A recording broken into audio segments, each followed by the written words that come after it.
Hello everyone, welcome to our channel JEE Adda. आज हम लोग इस सेशन में एक नया प्रोग्राम स्टार्ट कर रहे हैं जिसका नाम है क्विक रिवीजन प्रोग्राम। इस प्रोग्राम का मेन मोटिव क्या है? इसमें मैं आप लोग को जेई मेंस और advance and all other engineering entrance examination के लिए फ़िलहाल मैथमेटिक्स सब्जेक्ट के सारे इंपॉर्टेंट चैप्टर्स का क्विक रिवीजन करवाऊँगा। डैट मीन्स मैं स्टार्टिंग से लेके लास्ट तक कॉन्सेप्ट डिस्कस करूंगा, साथ में उसके बेसिस पे जो इजी टाइप के प्रॉब्लम है जिसके थ्रू आप कॉन्सेप्ट अच्छे समझ जाओ वो प्रॉब्लम डिस्कस करेंगे। आफ्टर दैट इसमें मैंने मैथ्स के कुछ इंपॉर्टेंट चैप्टर को सिलेक्ट किया है। फर्दर जब अपन ये ख़त्म कर लेंगे इसके बाद एडवांस और मेंस के जो आए हुए प्रीवियस ईयर के क्वेश्चन है उसके लिए अलग से एक वीडियो बनाऊंगा। इसमें जितने क्वेश्चन ले रहा हूँ सब ईजी क्वेश्चन है ताकि आपका रिविजन हो जाए। सही है। अगर मैं जो ये कर रहा हूँ अभी मैं स्ट्रेट लाइन से स्टार्ट करूँ, ये कॉर्डिनेट ज्योमेट्री है, पूरी कॉर्डिनेट ज्योमेट्री से जेईई मेंस या एडवांस में 5 to 6 क्वेश्चंस आते हैं और ये काफ़ी इजी होते हैं। ऐसा नहीं कि टफ होता है जिसमें आप फंस जाओ। अगर आपको कॉन्सेप्ट पता है तो ये आसानी से आप क्वेश्चन सॉल्व कर सकते हो। तो यहाँ मैं स्टार्ट कर रहा हूँ स्ट्रेट लाइन। सही है। तब कंटिन्यू करो, आप सब्सक्राइब कर लो ताकि हर आपको वीडियो मिलता रहे। नाउ स्टार्ट करते हैं अपन स्ट्रेट लाइन से। स्ट्रेट लाइन में सबसे पहला ये आता है कि स्ट्रेट लाइन में पॉइंट को कैसे रिप्रेजेंट करते हैं ना। पॉइंट को रिप्रेजेंट करने के दो तरीके हैं, एक होता है रेक्टेंगुलर और दूसरा होता है कार्टेशियन, है ना। अगर मैं बात करूं तो आपने पढ़ा होगा, एक होता है रेक्टेंगुलर और दूसरा होता है पोलर। सही है। रेक्टेंगुलर को ही कार्टेशियन भी बोलते हैं। सही है। अब इसमें कैसे नोट करते हैं, जैसे ये तो क्वेश्चन है, मैं यहाँ पे थ्योरी लिख रहा हूँ। अगर मान लीजिए ये एक्स एक्सिस है और ये वाई एक्सिस है, ठीक है, तो इसमें कोई पॉइंट अगर अपने को एक्स वाई चुनना है तो ये होता है अपना क्या, रेक्टेंगुलर या कार्डियन, जिसमें एक्स को एब्सिसा बोलते हैं, वाई को ऑर्डिनेट बोलते हैं। एक्स क्या होता है, तो एक्स होता है किसी गिवन पॉइंट का वाई एक्सिस से परपेंडिकुलर डिस्टेंस, याद रखना है उल्टा होता है। और वाई क्या होता है, किसी पॉइंट से एक्स एक्सिस से परपेंडिकुलर डिस्टेंस, दैट मीन्स ये वाली चीज़। सही है। तो ये चीज़ आपको याद रखना है ना। फिर आपने ये भी जानते होंगे कोऑर्डिनेट में ये एक्स वाई प्लस प्लस होता है, ये आपका माइनस प्लस होता है, एक्स निगेटिव होता है, वाई प्लस होता है, इसमें दोनों के दोनों माइनस होते हैं और इसमें एक्स पॉजिटिव होता है और वाई माइनस होता है। तो ये कोऑर्डिनेट का साइन सिस्टम था। तो इसमें अपन पॉइंट को इस तरह रिप्रेजेंट करते हैं। सही है। एक चीज़ और बता दे रहा हूँ, एक्स एक्सिस पे कभी भी कोई पॉइंट आप लोगे तो हमेशा उसमें वाई का कोऑर्डिनेट 0 होगा, और सिमिलरली वाई एक्सिस पे अगर कोई पॉइंट लोगे तो उसमें एक्स का कोऑर्डिनेट हमेशा 0 होता है। ये सब एकदम बेसिक बात है ना। अगर अपन स्टार्ट करते हैं पोलर की बात करते हैं, थोड़ा अपन पोलर की बात करते हैं। पोलर क्या होता है? सही है। पोलर कोऑर्डिनेट, तो जैसे अपन कार्टेशियन में एक्स को हम वाई से नोट करते हैं, वैसे ही किसी भी एक्स वाई प्लेन में अगर कोई पॉइंट को पोलर फॉर्म में लिखना है जिसको लिखते हैं आर कोमा थीटा से। आर क्या होता है, तो आर होता है इस पॉइंट को ऑरिजिन से जोड़ने वाली लाइन का लेंथ, दैट मीन्स ये आर होता है। थीटा क्या होता है, तो इस लाइन सेगमेंट का पॉजिटिव एक्स एक्सिस से एंटी क्लॉकवाइज डायरेक्शन में जो एंगल बनता है वही कहलाता है थीटा। अब ये था पोलर फॉर्म में रिप्रेजेंट करने का तरीका, है ना। तो ये आपको याद रखना है। नाउ कभी कभी ये अपने को करना पड़ता है कि पोलर को कार्टेशियन में या कार्टेशियन को पोलर में चेंज करना पड़ता है। इसके लिए क्या किया जाए, तो अगर पोलर को सबसे पहले मैं उठाता हूँ, कार्टेशियन को अगर अपने को पोलर में चेंज करना है तो क्या करेंगे, कार्टेशियन मतलब एक्स कोमा वाई दिया रहेगा। सही है। अब इसको अपने को चेंज करना है आर कोमा थीटा। तो सिंपल तरीका है, आप इसको ऐसे ऑब्जर्व करो कि डैट मीन्स आर क्या होता है, आर था इसका डिस्टेंस, तो ऑरिजिन से इस पॉइंट का डिस्टेंस यानी यही आर होगा। तो आर, अब आपको ये भी पता है कि जब एक्स वाई लिखा था तो मैंने बोला था ये डिस्टेंस वाई होता है और ये डिस्टेंस एक्स होता है। तो यहाँ पे आर की वैल्यू कितनी हो जाएगी, root under X square plus Y square. ये ट्रायंगल बन रहा है, ये 90 डिग्री है, तो यहाँ पे R X square plus Y square. अब अगर अपने को ये थीटा चाहिए तो यहाँ दिख रहा है ये ट्रायंगल है, तो यहाँ से टेन थीटा निकालेंगे। टेन थीटा कितना आएगा, वाई बाई एक्स, यानी थीटा कितना आ गया, tan inverse Y by X. तो ये अपना काम बन गया। बट ये भी मैंने फर्स्ट कोऑर्डिनेट में लिया था इसलिए इतना आसानी से दिख गया। लेकिन यहाँ मैं एक इम्पोर्टेंट बात बताता हूँ कि अगर ये दिया गया कार्टेशियन कोऑर्डिनेट सेकंड कोऑर्डिनेट में हो, थर्ड कोऑर्डिनेट में हो या फोर्थ कोऑर्डिनेट में हो, तब क्या करें। तभी मैं बिना प्रूफ बताए हुए लिख रहा हूँ। आगे के अगर जब मैं स्ट्रेट लाइन का लेक्चर बनाऊंगा तो वहाँ प्रूफ के साथ लिखूंगा। तो यहाँ याद रखना है, अगर फर्स्ट कोऑर्डिनेट में है तो एज इट इज़ यही आंसर होगा। बट अगर सेकेंड कोऑर्डिनेट में है, अगर ये सेकेंड कोऑर्डिनेट, तो उस समय थीटा जो होता है वो होता है pi minus tan inverse mod of Y by. Similarly अगर थर्ड कोऑर्डिनेट में होता है तो उस केस में थीटा होता है minus pi plus tan inverse y by i. और अगर ये फोर्थ कोऑर्डिनेट में होता है तो उस केस में थीटा होता है minus tan inverse mod Y by X. तो ये चीज़ याद रखना है किसमें, कार्टेशियन टू पोलर चेंज करने में। नेक्स्ट अपन अगर मैं बात करूँ पोलर को अगर पोलर फॉर्म दिया हुआ है तो अगर आप जो नहीं जानते हो वीडियो पॉज करके नोट डाउन कर लिया करो, है ना। अब अपन बात करते हैं पोलर टू कार्टेशियन। अगर अपने को पोलर से कार्टेशियन में चेंज करना है, पहले पोलर दिया था, अब इसको कार्टेशियन में चेंज करना है, तो सिंपल पोलर मतलब point P r comma theta दिया रहेगा। अब अपने को चाहिए x कॉमा वाई। आप क्या करो, सिंपल सा, ये तो मैं प्रूफ बता रहा हूँ, जरूरत नहीं है। यहाँ पे ये डिस्टेंस r दिया हुआ है और थीटा दिया हुआ है। कैलकुलेट क्या करना है, कैलकुलेट अपने को x और y करना है। डैट मीन्स ये वाली जो डिस्टेंस y है और ये डिस्टेंस x है। अब आप खुद जज करो कि एक्स वाई कैसे निकलेगा। ये एक ट्रेंगल है, राइट एंगल ट्रेंगल है। अगर x निकालना है, आर थीटा पता है, तो क्या लिख सकते हैं, कॉस थीटा लिख सकते हैं। कॉस थीटा कितना होगा, x बाई आर, तो यहाँ से x की वैल्यू कितनी आ गई, आर कॉस थीटा। सिमिलरली अगर y निकालना है, आर थीटा पता है, तो क्या लगाओगे, साइन थीटा। साइन थीटा कितना आएगा, y बाई आर, तो y की वैल्यू कितनी आ गई, R sign theta. That means ये चेंज होकर आ गया R cos theta comma R sign theta. तो ये था दो इंपॉर्टेंट कॉन्सेप्ट आपके साथ डिस्कस किया। एक पोलर से कार्टेशियन कैसे चेंज करेंगे और कार्टेशियन से पोलर कैसे चेंज करेंगे, तो ये इंपॉर्टेंट है। ये था पॉइंट का रिप्रेजेंटेशन। नाउ नेक्स्ट अपन मूव करते हैं डिस्टेंस फॉर्मूला। डिस्टेंस फॉर्मूला कैसे निकालेंगे, सही है। तो ये भी आपको 9-10 से ही पता है कि अगर दो पॉइंट अपने को दिया हुआ है x1 कॉमा y1 और दूसरा दिया हुआ है q x2 कॉमा y2, इसके बीच का डिस्टेंस pq का लेंथ जो होता था क्या होता था, root under x2 minus x1 का whole square plus y2 minus y1 का होल स्क्वायर। इसमें x1 माइनस x2 लिखें तो भी चलेगा क्योंकि ये स्क्वायर है, तो ऐसा कन्फ्यूज होने की ज़रूरत नहीं है। तो ये डिस्टेंस था, ठीक है, तो अपना काम बन गया। नाउ अब दो सिंपल से सॉल्व एग्जांपल है यहाँ, उसको कंसीडर करते हैं। तो इसमें लिखा हुआ है find the distance between point this and point this. अब आप बताओ, अगर ये दोनों पॉइंट है तो क्या इसके बीच डिस्टेंस नहीं निकाल सकते, कितना आएगा, x2 minus x1, 1 minus minus 2, यहाँ पे साइन देखना है, 1 माइनस 2 कितना, होल स्क्वायर, अब प्लस कितना, -3 माइनस 1 का होल स्क्वायर, सॉफ्ट पूरा। सिमिलरली यहाँ भी ऑरिजिन से डिस्टेंस निकालना है, तो कितना हो, 5 10 थीटा, यानी 25 10 स्क्वायर थीटा प्लस 25। एक चीज़ और बताता हूँ कि अगर कोई पॉइंट x कॉमा y है, अगर इसका 0 0 से डिस्टेंस निकालना है तो हमेशा डायरेक्ट क्या लिखा करो, X square plus Y square, अपना काम बन जाता है। तो ये छोटी छोटी बातें हैं। नेक्स्ट अपन मूव करते हैं नेक्स्ट क्वेश्चन पे। कह रहा है find the distance between point 3। अब बात देख के बताओ किस फॉर्म में लिखा हुआ है, ये आर है और ये थीटा है, यानी किस में लिखा हुआ है, पोलर फॉर्म में लिखा हुआ है। अब इसके बीच फिर से डिस्टेंस निकालना है, क्वेश्चन है फाइंड द डिस्टेंस। तो अब एक तरीका ये है कि अब इसको किसमें चेंज कर लो, कार्टेशियन में चेंज कर लो, r cos theta r sign theta r, ऐसे करके।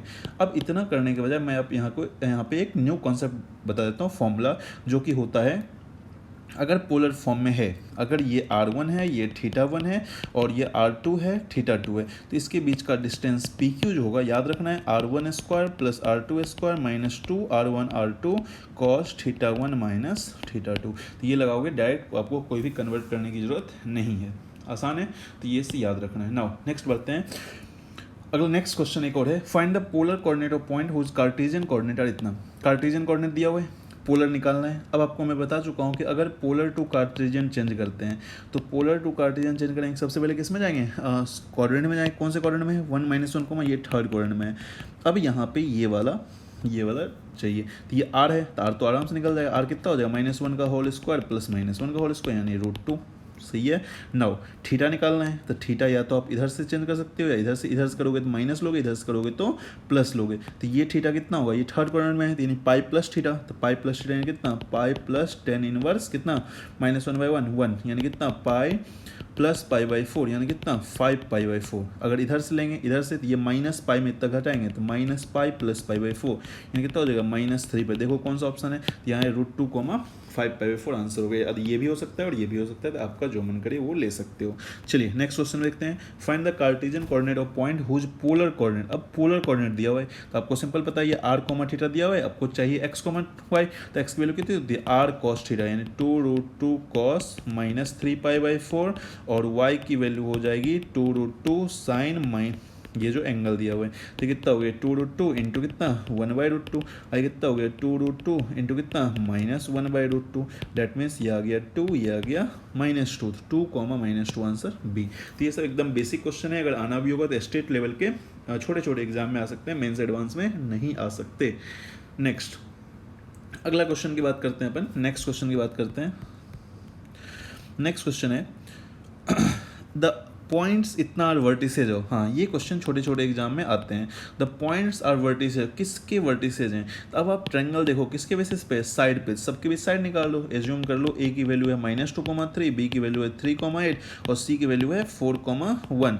आप ए बी निकालो, तो ए बी कितना आ जाएगा? ए बी आ जाएगा √3 + 2 5 25, 8 - 25 यानी कितना 25, 5√2।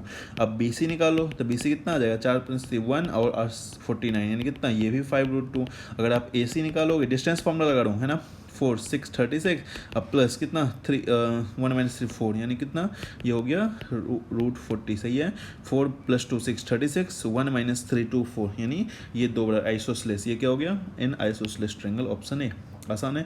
नाउ नेक्स्ट है find the coordinate of point which divides line segment. अब अपन आगे बढ़ते हैं, नेक्स्ट कॉन्सेप्ट बढ़ते हैं। डिस्टेंस फॉर्मूला पढ़े थे, अब ये है सेक्शन फॉर्मूला। सबसे पहले मैं ये बता देता हूँ सेक्शन फॉर्मूला होता क्या है, फिर क्वेश्चन करेंगे। तो सेक्शन फॉर्मूला की बात करें, सेक्शन फॉर्मूला क्या था? सेक्शन फॉर्मूला था कि किसी भी पॉइंट, दैट मीन्स अगर मैं बात करूँ यहाँ पे, तो सेक्शन फॉर्मूला थोड़ा अपन डील कर लेते हैं। तो सेक्शन फॉर्मूला के लिए अगर मान लो आप सेक्शन फॉर्मूला मैं यहाँ पे सॉल्व कर रहा हूँ, ठीक है, सेक्शन फॉर्मूला। तो अगर मान लो कोई दो पॉइंट है, एक P है एक Q है, ये मैं सेक्शन फॉर्मूला आपको समझा रहा हूँ। तो इसमें क्या था कि अगर अपने को एक ऐसा पॉइंट चाहिए जो इसको m/n में इंटरनली डिवाइड करे, तो क्या होता था mx, ये मान लिया x1, y1, ये मान लिया x2, y2, तो क्या होता था mx2 + nx1 अपॉन m+n और my2 + ny1 अपॉन m+n, ये था, याद रखना है आपको।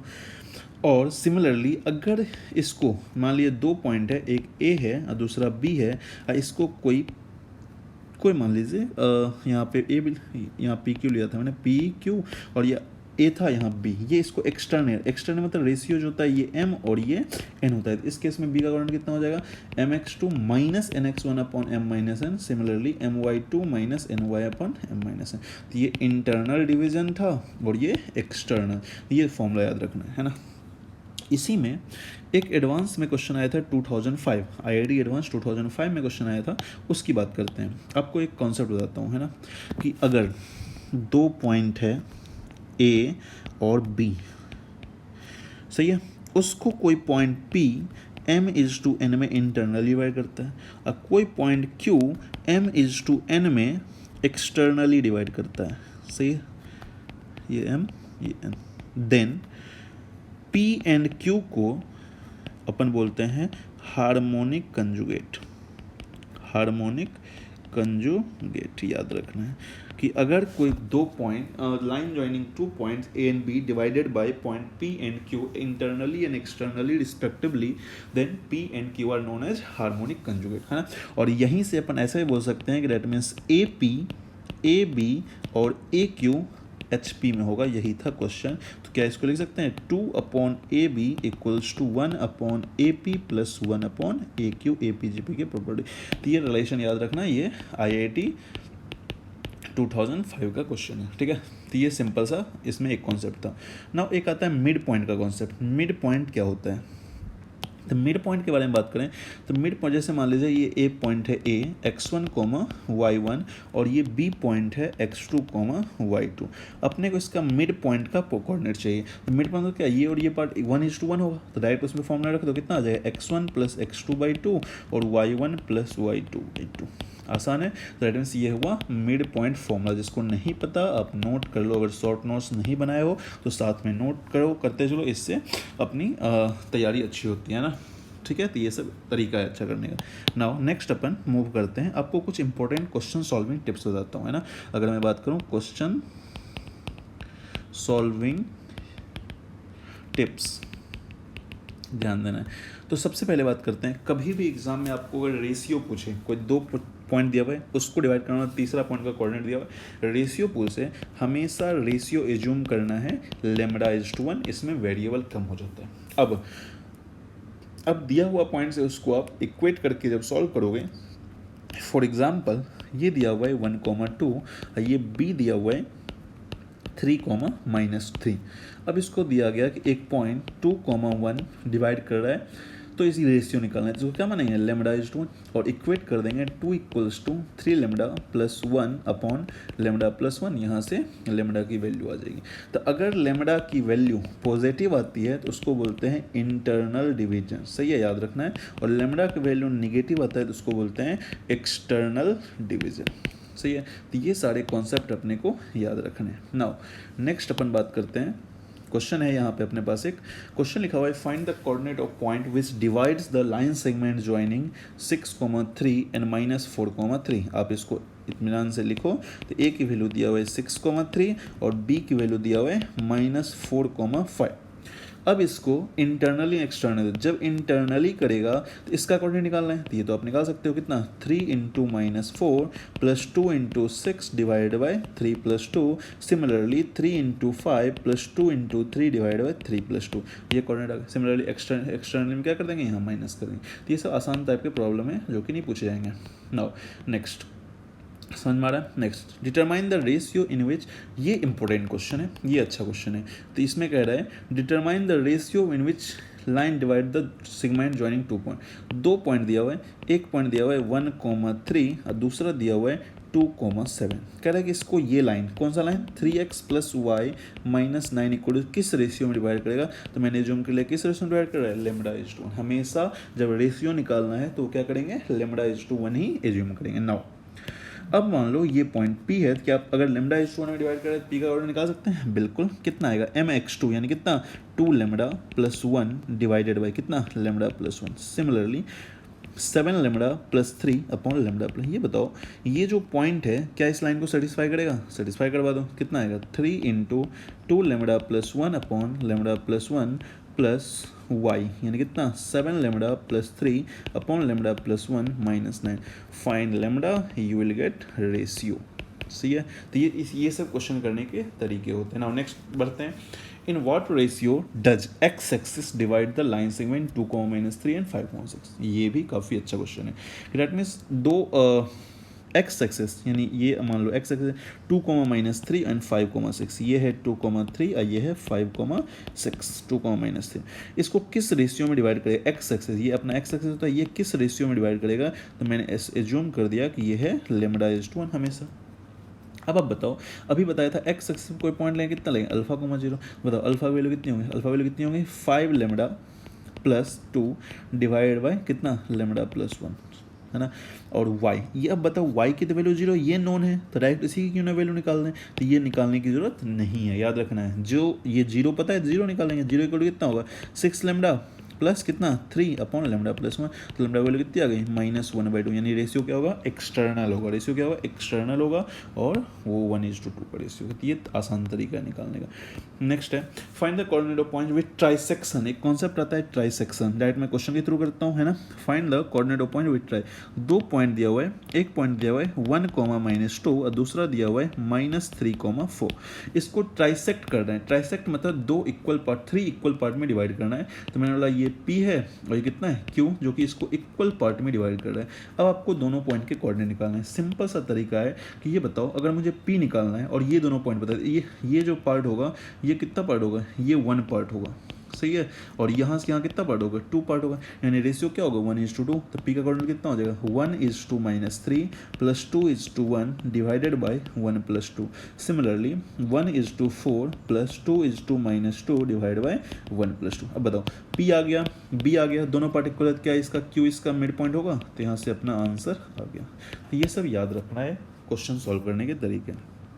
नेक्स्ट बढ़ते हैं, अब अपन एरिया की बात करते हैं ना। अभी तक एरिया नहीं पढ़े थे, अब जो अगला क्वेश्चन है एरिया, तो पहले एरिया के कॉन्सेप्ट को रिवाइज कर लेते हैं। एरिया का कॉन्सेप्ट होता क्या है, तो देखते हैं क्या होता है। चलो एरिया क्या होता है ये देखते हैं ना। यहाँ मैं रफ कर दे रहा हूँ। तो नाउ एरिया क्या होगा, एरिया जो होता है, ट्रायंगल का एरिया की बात करते हैं ना। मैं यहाँ लिख रहा हूँ एरिया ऑफ ट्रायंगल, तो ध्यान देना है, ये भी इंपॉर्टेंट कॉन्सेप्ट है। तो मैं लिख रहा हूँ एरिया ऑफ ट्रायंगल, जिसको नहीं पता वो लिख लो एरिया ऑफ ट्रायंगल। तो दैट मीन्स अगर ट्रायंगल दिया हुआ है, ट्रायंगल के तीनों वर्टिसेस पता है अपने को, ये दिया हुआ है x1, y1, ये B दिया हुआ है x2, y2 एंड C दिया हुआ है x3, y3। अपने को एरिया निकालना है। तो एरिया का सिंपल सा फॉर्मूला, जिसको डेल्टा भी बोलते हैं, क्या होता है, ½ × x1 x2 x3 y1 y2 y3 1 1 1। सही है, मॉड लगा देंगे, लेकिन अगर आप एंटी क्लॉकवाइज डायरेक्शन में लोगे तो वो हमेशा पॉजिटिव ही एरिया देता है ना।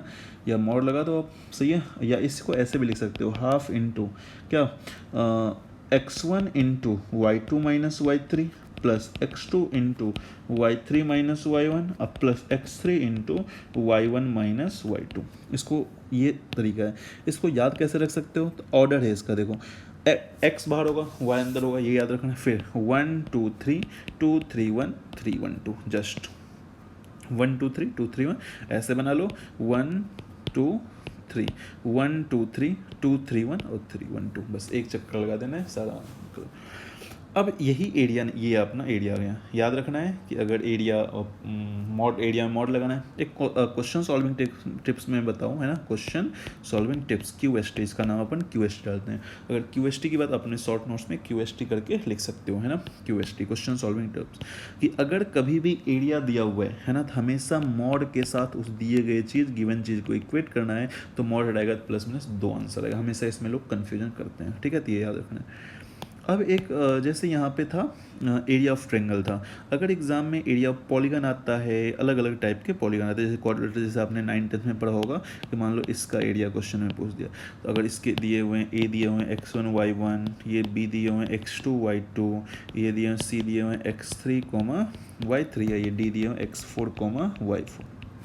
अपन क्या करते थे, पहले आधा करके इसका एरिया निकाल देंगे फॉर्मूले से, फिर इसका एरिया निकाल देते थे, फिर ऐड कर देते थे। इतना करने की ज़रूरत अब नहीं है। इसके लिए एक नया बताता हूँ, स्टेयर केस फॉर्मूला, है ना, स्टेयर केस फॉर्मूला, है ना, ये स्टेयर केस फॉर्मूला, ये सारे पॉलीगन के लिए वैलिड है, सारे पॉलीगन के लिए वैलिड है। अब जो है इसमें क्या होता है, जैसे मान लो ट्रेंगल से स्टार्ट करते हैं, तो ट्रेंगल से स्टार्ट किया तो मैंने बोला ये ए कोऑर्डिनेट है x1 y1, ये बी कोऑर्डिनेट है x2 y2, और ये सी कोऑर्डिनेट है x3 y3। अगर अपने को एरिया निकालना है तो इसका जो एरिया होगा ये कट कर दो, हाफ लिख दो, और यहाँ से स्टार्ट करो x1 x2 x3, x1 x2 x3, अब फिर से x1, हमेशा एंटी क्लॉकवाइज में फॉलो करना है, सही है। और यहाँ स्टार्ट करो y1 y2 y3 और y1, और फिर अब क्या करो, हाफ लिखो, और यहाँ इसको इससे ऐड कर दो, x1 y2 x2 y3 और x3 y1। माइनस का साइन लगाओ, अब उल्टा अपोजिट वाला, यानी minus x2 y1 plus x3 y2 अब प्लस x1 y3, सही है। तो ये याद रखना है। तो ये था स्टेयरकेस फॉर्मूला, है ना। नाउ ये सारे पॉलीगन में, अगर पॉलीगन की बात की एन साइड होगा तो ये x1 x2 xn और फिर x1 तक जाएगा, फिर y1, इस तरह काम कर लेंगे तो इस तरह सारे फॉर्मूले अपने पास आ जाएंगे। नेक्स्ट अपन करते हैं, यहाँ क्वेश्चन दिया हुआ है, वही जो अभी QST बताया था, क्वेश्चन सॉल्विंग टिप, उसी पे डायरेक्ट क्वेश्चन दिया हुआ है। Area of triangle with vertices is 2 unit, then find the value of A. x1 y1 x2 y2 और x3 y3 ये दिए हुए हैं। तो अब अपने को find the value of area दिया हुआ है। तो एरिया को अगर मैं बात करूं, एरिया को 2 से बराबर कर दिया मैंने, एरिया को 2 से इक्वेट कर दिया। तो एरिया दिया हुआ है 2, है ना। तो ये क्या लिखोगे, 4 x1 x2 x3 y1 y2 y3 1 1 1। इसको ये मॉड होगा, यहाँ हाफ भी होगा, इसको किससे इक्वेट करेंगे, प्लस माइनस 2 से इक्वेट कर दो, सही। ये याद रखना कि एरिया को हमेशा मॉड में होता है तो प्लस माइनस से ओपन करेंगे, तो यहाँ से एक ही वैल्यू आ जाएगी, सही है। आप स्टेयरकेस फॉर्मूला भी लगा सकते हो। नेक्स्ट है find the area of triangle whose vertices. अभी आपको दिख रहा है r comma theta r comma theta r comma theta दे, अब एरिया निकालना है। तो फिर से यहाँ पे इम्पोर्टेंट बताता हूँ आपको, इम्पोर्टेंट, सही है। इम्पोर्टेंट चीज़ क्या है, तो यहाँ पे आप क्या करो, या तो कार्टेशियन में कन्वर्ट करोगे रेक्टेंगुलर में, फिर एरिया निकालोगे, या फिर मैं डायरेक्ट फॉर्मूला तो ये मान लो r1 थीटा 1 दिया हुआ है, ये r2 थीटा 2 दिया हुआ है, r3 थीटा 3 दिया हुआ है। तो आपको एरिया का डायरेक्ट फॉर्मूला बताता हूँ। एरिया का फॉर्मूला था half r1 r2 sine theta 2 minus theta 1 plus r2 r3 sine theta 3 minus theta 2 अब plus r1 r3 sine theta 1 minus theta 3। ये फॉर्मूला लगाओ, आंसर पाओ, है ना। तो ये यहाँ पे मैंने आपको एक इंपॉर्टेंट चीज़ बताया जो आपको याद रखना है। नेक्स्ट प्रोसीड करते हैं, find the area of quadrilateral whose vertices. वही कहानी, दैट मीन्स आप वो लगा लो, क्या चीज़ लगाना है, सीधी वाला फॉर्मूला, हाफ इंटू 1 3 5 4, अब फिर से 1 1 4 -2 -7 फिर से 1, ये कैलकुलेट कर लो। सही है, याद रखना अगर ये ABCD मेंशन है, ये फिर से QST बता रहा हूँ, क्वेश्चन सॉल्विंग टिप्स, कि अगर ABCD गिवन है तो बेटर, अगर ABCD गिवन नहीं होता तो आपको कोऑर्डिनेट में जाके पॉइंट लेना होता, फिर आपको कहीं से स्टार्ट करके बताना होता। तो ये चीज़ माइंड में जरूर रखना है। सही है। नेक्स्ट, जो भी नहीं समझ में आए कमेंट सेक्शन में डाला करो, मैं नेक्स्ट वीडियो में उसको बोलने की कोशिश करूँगा और बोलूँगा भी। ठीक है। नेक्स्ट है फाइंड द स्लोप आ गया। अब अपन कॉन्सेप्ट आ गया स्लोप का, तो अपन थोड़ा बहुत स्लोप के बारे में पहले पढ़ते हैं, फिर डिस्कस करेंगे। ठीक है। तो क्या है स्लोप, लोप क्या है, इसके बारे में देखते हैं, फिर आगे अपन डिस्कस करेंगे, है ना। चलो देखो स्लोप होता क्या है। ठीक है, सबसे पहले बात करते हैं स्लोप की। स्लोप होता क्या है ना। तो बताओ स्लोप, अगर मैं स्लोप का थोड़ा बात करूँ, स्लोप होता क्या है। तो स्लोप क्या होता है कि डैट मीन्स अगर किसी लाइन का, ध्यान दो, अगर किसी लाइन का इंक्लाइनेशन एक्स एक्सिस से इंक्लाइनेशन थीटा है, तो स्लोप को अपन m से डिनोट करते हैं, वो होता है tan थीटा के बराबर। सही है। और ये कहानी है यहाँ पे, है ना। या फिर इसको ये भी बोलते हैं कि स्लोप जो होता है change in y with respect to change in x, यानी change in ordinate with respect to change in x. अपन इसको delta y by delta x बोलते हैं। ये सब AOD में और डिटेल से बताएंगे, अभी भी सकता है याद रखना है। ठीक है। अब अगर लाइन हॉरिजॉन्टल है, मैंने बोला अगर एक्स एक्स, अगर किसी ने बोला कि स्लोप ऑफ एक्स एक्सिस निकालो, बताओ एक्स एक्सिस का एक्स स्लोप कितना होगा 0, तो जब tan थीटा 0 रखें तो वैल्यू कितनी आएगी 0।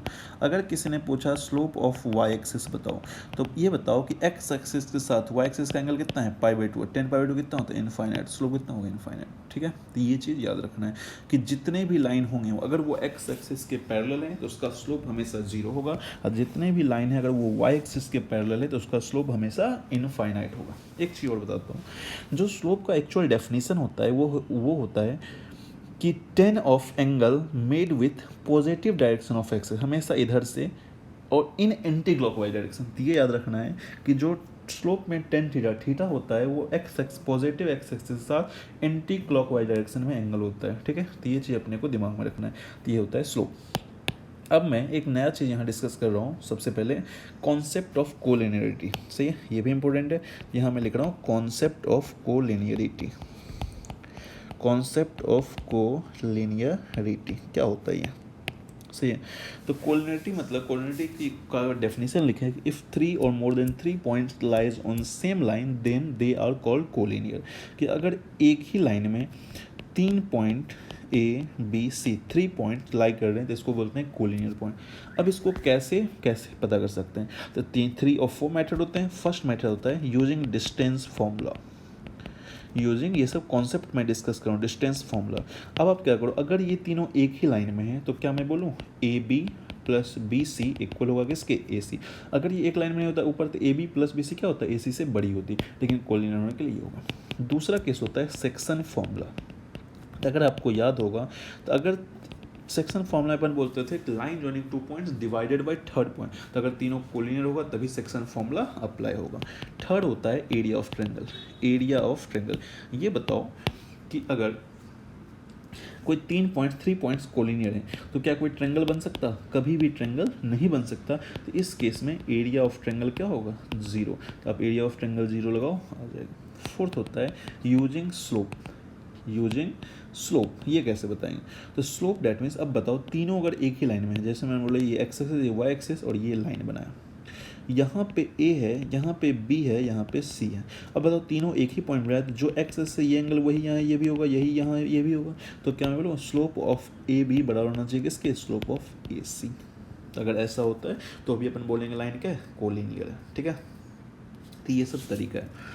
अब यहीं से मैं एक और दो कॉन्सेप्ट डिस्कस कर रहा हूँ कि 2 लाइंस अगर दिया हुआ है ना, ध्यान देना है इसमें कि 2 लाइंस दिया हुआ है, दोनों का स्लोप अपने को पता है, तो दोनों के बीच एंगल कैसे निकालेंगे। ठीक है, दोनों के बीच एंगल कैसे निकालेंगे, तो ये अपने को ध्यान देना है। ठीक है। अब देखो यहाँ पे जैसे मान लो एक लाइन ये है और दूसरा लाइन ये है, ये M1 है और ये M2। इसका स्लोप जो है स्लोप ऑफ फर्स्ट लाइन है और ये स्लोप ऑफ सेकेंड लाइन है। अब या तो एंगल ये होगा या ये होगा, एक एक्यूट एंगल होगा, एक ऑब्ट्यूज एंगल होगा। जो एंगल ये हुआ वही ये होगा, जो ये एंगल होगा वही ये एंगल भी होगा। तो अब बताओ दोनों के बीच जो टेंट आपने डेरिवेशन पढ़ा होगा, नहीं पढ़ा होगा तो नेक्स्ट जब अपना सीरीज स्टार्ट करेंगे उसमें लिखेंगे। तो टेन थीटा होता है m1 minus m2 divided by 1 plus m1 m2, ठीक है, ये याद रखना है। तो टेन थीटा का ये फॉर्मूला होता है, दो लाइंस की अगर एंगल इसका स्लोप इतना है तो ये इसका फॉर्मूला होता है। इस तरह अपने नोट्स में इस तरह कलर करके रखा करें, तो ये फॉर्मूला होता है। नाउ अब ये इससे कुछ अब याद रखना, अगर ये थीटा एक्यूट आ गया, ये वाली चीज़ पॉजिटिव आ गई, अगर तुमसे कोई पूछ दिया ऑब्ट्यूज एंगल, तो ऑब्ट्यूज एंगल क्या हो जाएगा, पाई माइनस थीटा, सही है। तो दैट मीन्स ये थीटा था, इसको टेन इनवर्स में लिख के कर सकते हो। यहाँ कुछ इंपॉर्टेंट बातें अपन बात करते हैं। इंपॉर्टेंट दैट मीन्स ये बताओ कि दो लाइन पैरेलल होगा, टू लाइन्स आर पैरेलल। अगर टू लाइन्स पैरेलल है तो उसके बीच का एंगल कितना होगा, जीरो होगा, ऑब्वियस जीरो होगा। दो लाइन पैरेलल है, एक लाइन ऐसे एक लाइन ऐसे, दोनों के बीच एंगल कितना, जीरो। अगर दोनों के लाइन के एंगल बीच जीरो है तो इसका थीटा जीरो कब होगा, जब m1 इक्वल्स टू m2 आएगा। तो याद रखना है कि कभी भी दो लाइन अगर पैरेलल है तो दोनों का स्लोप इक्वल होगा। सेकेंड बात करते हैं, टू लाइन्स परपेंडिकुलर कब होगा, दो लाइन परपेंडिकुलर, एक लाइन ऐसा एक लाइन ऐसा, यानी दोनों के बीच एंगल कितना, 90। तो अब बताओ 1090 कितना होता है, इनफाइनाइट। तो इनफाइनाइट ये चीज़ इनफाइनाइट कब होगी, जब नीचे वाली डिनोमिनेटर इसकी जीरो होगी। तो अगर m1 m2 की वैल्यू -1 आ जाए तो दोनों लाइन क्या होगा, परपेंडिकुलर। तो अगर कभी भी कोई एक लाइन का स्लोप m1 दिया हुआ है और दूसरा लाइन परपेंडिकुलर है तो m2 इक्वल कितना होगा, -1/m, ठीक है। तो ये परपेंडिकुलर का स्लोप, ठीक है। नाउ अगर अपने को दो पॉइंट दिया हुआ है तो स्लोप कैसे निकालेंगे, तो 2 point Y change in Y divided by change in X, सही है। तो ये होता है। नाउ क्वेश्चन है, let A and B are two given point, then find the slope of line perpendicular to A B के परपेंडिकुलर लाइन, यानी ये ए है ये बी है, तो अपने को इस लाइन का जो इसके परपेंडिकुलर उसका स्लोप निकालना है। सबसे पहले स्लोप ऑफ ए बी निकालो। तो स्लोप ऑफ ए बी कितना होगा, y2 माइनस y1, ये दिया हुआ है 6,4 और ये दिया हुआ है 2,12, तो कितना आएगा 12 - 4/2 - 6, यानी कितना 8/-4, यानी कितना -2। अब बताओ इसके परपेंडिकुलर लाइन का, इसका स्लोप मान लो m, तो m इक्वल कितना होगा -1/-2, यानी कितना 1/2, ठीक है। तो ये याद रखना है तरीका, ये बहुत आसान सा क्वेश्चन है ना। अब इतना पढ़ने के बाद अपन क्या करते हैं, लाइन के बारे में थोड़ा पढ़ते हैं, है ना। लाइन का पूरा मैं डिस्कशन कर देता हूँ, क्या इसका कॉन्सेप्ट क्या होता है, लाइन का कॉन्सेप्ट, ठीक है। तो देखते हैं क्या होता है कॉन्सेप्ट। तो लाइन के बारे में पढ़ते हैं ना। Line, straight line. तो लाइन, किसी भी लाइन को ड्रॉ करने के लिए कितने पॉइंट चाहिए, 2 पॉइंट तो अपने को चाहिए ही चाहिए। किसी भी पॉइंट को ड्रॉ करने के लिए 2 पॉइंट चाहिए। अब उस 2 पॉइंट के बारे में पढ़ते हैं कि 2 पॉइंट क्या क्या कर सकता है। अलग अलग फॉर्म में लाइन का इक्वेशन लिखने की मैं कोशिश कर रहा हूँ, ठीक है। देखो तो इम्पोर्टेंट वन, सबसे पहला होता है slope intercept form. Slope intercept form होता है कि स्लोप दिया हुआ है और इंटरसेप्ट, अगर y इंटरसेप्ट अपने को पता है तो इसका इक्वेशन होता है y = mx + c। यहाँ m स्लोप है और c क्या है, y इंटरसेप्ट है, याद रखना है, ठीक है। प्रूफ नहीं बता रहा मैं। दूसरा होता है slope point form, that means slope पता है और पॉइंट पता है, तो ये होता है y = कितना, ये इसको आप लिख सकते हो y - y1 = m × x - x1, m पता है और x1 y1 गिवन पॉइंट पता है, ठीक है। थर्ड वन होता है, थर्ड बात करें तो ये होता है 2 पॉइंट फॉर्म। अगर 2 पॉइंट दिया हुआ है तब कैसे अपन बताएंगे, 2 पॉइंट फॉर्म। तो 2 पॉइंट फॉर्म के लिए अपन क्या करेंगे, 2 पॉइंट देवे, स्लोप पहले निकालेंगे। तो स्लोप कितना होगा, y2 - y1/x2 - x1। तो m की वैल्यू कितनी आएगी, m आ गया अपने पास। अगर m आ गया तो बताओ पॉइंट एक, कोई भी एक पॉइंट उठा लो तो इक्वेशन कितना आ जाएगा, y - y1 = y2 - y1/x2 - x1 × x - x1, सही है। तो ये अपना इक्वेशन आ गया। तो याद रखना है 2 पॉइंट फॉर्म। फोर्थ होता है अपना इंटरसेप्ट फॉर्म, सही है, याद रखना है सर। इंटरसेप्ट फॉर्म मतलब दोनों इंटरसेप्ट, एक लाइन है जिसका x इंटरसेप्ट में ये डिस्टेंस है, y इंटरसेप्ट मतलब ये वाला डिस्टेंस, ये a दिया हुआ, ये b दिया हुआ।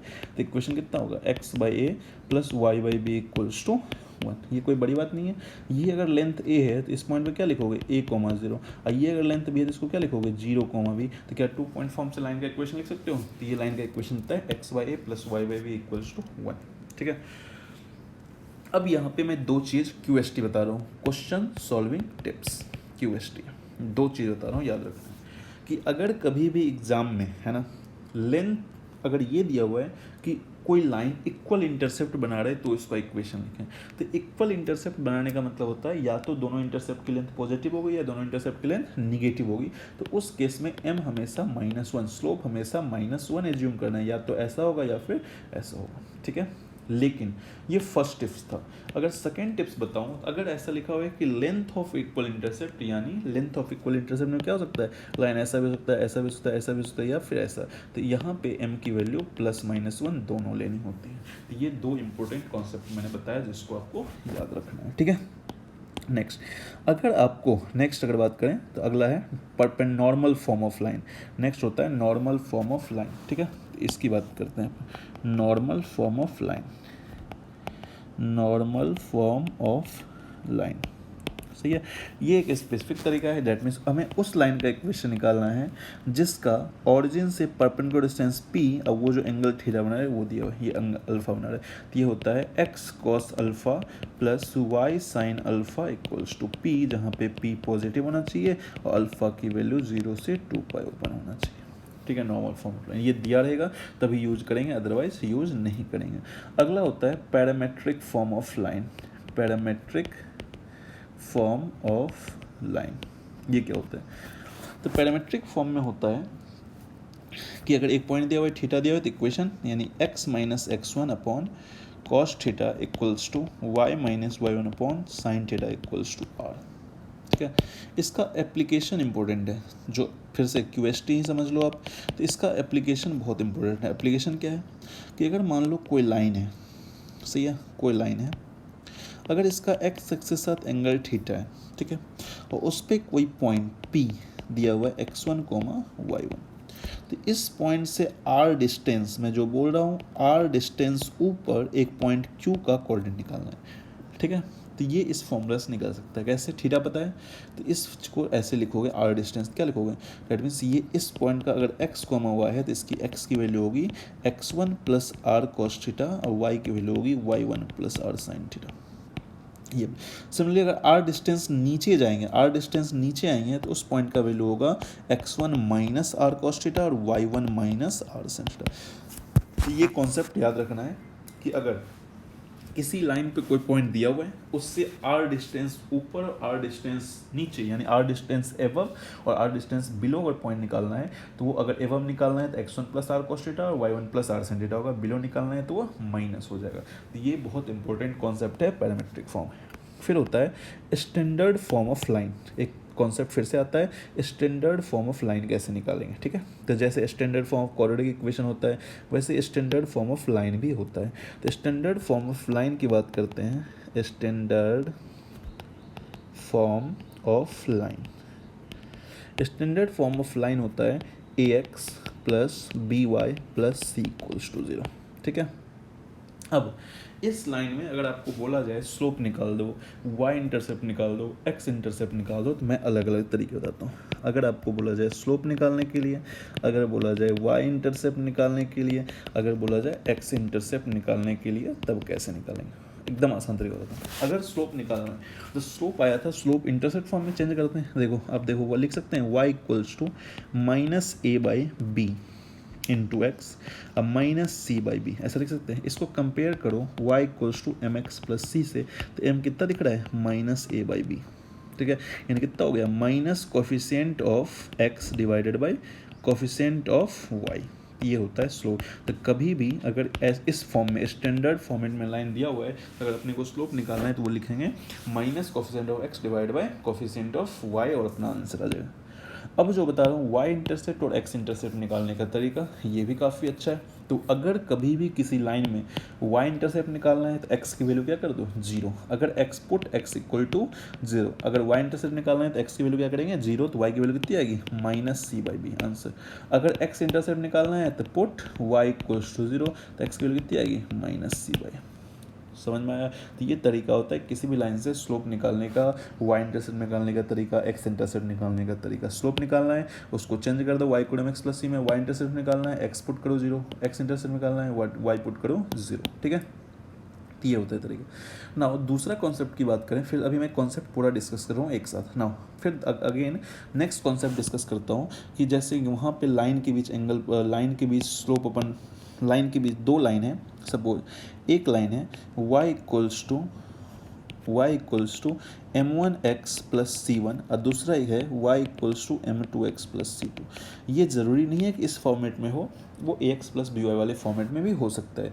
तो वहाँ पे जो दोनों के बीच एंगल थीटा होगा, एक्यूट एंगल, ये मैं लिख रहा हूँ एक्यूट एंगल, ये मैं लिख रहा हूँ एक्यूट एंगल, तो वो होगा tan इनवर्स कितना, अभी लिखा था m1 minus m2 upon 1 plus m1 m2। लेकिन अगर ऑब्टूज एंगल निकालना है अपने को, अगर अपने को ऑब्टूज एंगल निकालना है तो ये हो जाएगा पाई माइनस थीटा। सही है? यहाँ भी वो सारी चीज़ वैलिड होगी कि अगर लाइंस पैरेलल है तो उस केस में क्या होगा, m1 इक्वल्स टू m2। अगर लाइन परपेंडिकुलर है, लाइंस क्या है, परपेंडिकुलर, तो बताओ क्या लिखा था वहाँ पे, m1 into m2 equals to -1। ठीक है? ये कहानी वहाँ पे यहाँ पे बनती है। सेकेंड, अगर लाइन इस फॉर्मेट में नहीं है, लाइन अगर ऐसा है a1x plus b1y plus c1 equal to 0 और दूसरा लाइन है a2x plus b2y plus c2 equal, अब क्या करोगे, तो फिर से सिंपल है, यहाँ m1 निकालो, अभी लिखा है m1 कितना होगा माइनस a1 बाई b1 और m2 कितना होगा माइनस a2 बाई b2। सही है? अब ये दोनों उठा के यहाँ रखो, तो यहाँ बताओ टेन थीटा कितना होता है, m1 माइनस m2 यानी a1 by b1 minus a2 by b2 divide by 1। अब माइनस वहाँ प्लस था, माइनस कितना, प्लस कितना a1 by b1 into a2 by b2। सही है? तो कितना है, ये आ गया कितना, a2 b1 minus a1 b2 upon a1 a2 plus b1 b2। अब अगर लाइन पैरेलल है तो क्या होगा, a1 बाई a2 बराबर होगा इसके b1 बाई b2। तो अगर इसमें दोनों लाइन पैरेलल है तो a1 बाई a2 बराबर कितना होगा, a2 by b2, a1 by a2 equal to b1 by b2। अगर दोनों परपेंडिकुलर है तो a1 a2 plus b1 b2 कितना आना चाहिए, 0। ये दोनों रिलेशन यहाँ से ये याद रखना है। ठीक है? तो ये क्या था, अगर दो लाइन है, दोनों के बीच एंगल कैसे निकालेंगे। ठीक है? तो ये सारे कॉन्सेप्ट अपने को याद रखने, ये अभी मैं कॉन्सेप्ट अच्छे से डिस्कस कर रहा हूँ, आप ध्यान देते चलो, जो नहीं पता वो लिखते चलो, आपको अच्छा होगा। नेक्स्ट, अगर अपने को कभी भी किसी लाइन के पैरेलल लाइन का इक्वेशन निकालना, फिर से क्वेश्चन सॉल्विंग कॉन्सेप्ट है ना, क्वेश्चन सॉल्व कैसे करेंगे उसका कॉन्सेप्ट अपन यहाँ पे डिस्कस कर रहे हैं। ठीक है?